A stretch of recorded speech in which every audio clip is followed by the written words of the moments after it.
Hello everyone, welcome back to Falcon Space. Been working on the Thyratron right now. Just want to show you some progress we've made. So this is the wiring harness so far. Basically what we have is two buck converters. This time these are much more robust buck converters because we need to put out around 25 amps for this Thyratron's grid. Heater.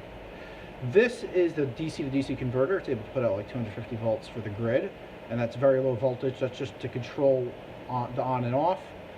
And this over here is the photosensitive switch that controls the output from the DC to DC converter,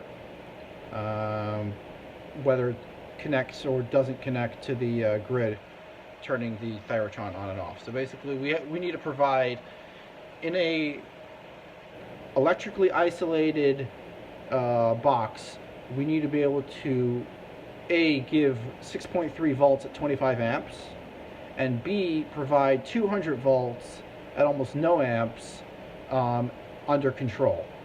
So fiber optics connects to this little board that then switches this board on and off in its connection to the grid, and these provide a constant 6.3 volts, and it's all powered from one big fat ass lithium battery, all hanging inside of a miniature Faraday cage.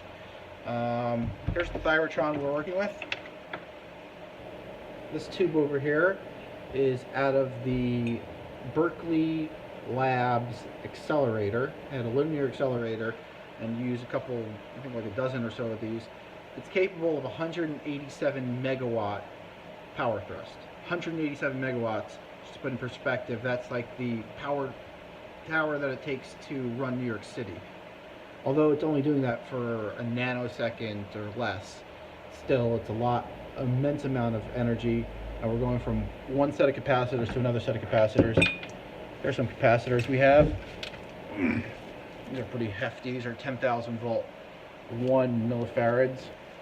We also have a 35,000 volt 1 millifarad that we'll be using as a power source. I don't think it's going to get up to the megajoule, to the megawatts range possible, but we're gonna be building bigger capacitors in the future. These are just to start out the experiment.